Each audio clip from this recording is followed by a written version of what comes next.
ফরিদপুরের সালথার মোন্তার মোড় বাজারে বিদ্যুতের শর্ট সার্কিট থেকে ভয়াবহ অগ্নিকাণ্ডে ৩টি দোকান পুড়ে গেছে। খবর পেয়ে সালথা ফায়ার সার্ভিসের 2টি ইউনিট ঘটনাস্থলে গিয়ে আগুন নিয়ন্ত্রণে আনে।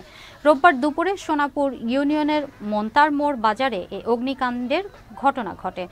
অগ্নিকাণ্ডে ২০ লাখ টাকার ক্ষতি হয়েছে বলে দাবি করেন দোকান মালিকরা। সালথা ফায়ার সার্ভিসের ইনচার্জ আব্দুর রাজ্জাক জানান, অগ্নিকাণ্ডের খবর পেয়ে মোন্তার মোড় বাজারে গিয়ে আগুন নিয়ন্ত্রণে আনে। প্রাথমিকভাবে ধারণা করা হচ্ছে বিদ্যুতের শর্ট সার্কিট থেকে আগুনের সূত্রপাত হয়েছে।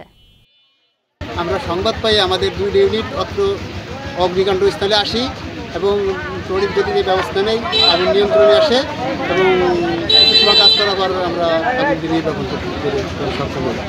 এবং এরা আমরা প্রাথমিক ধারণা যে আগুনটা বৈদ্যুতিক শর্ট সার্কিট থেকে লাগছে।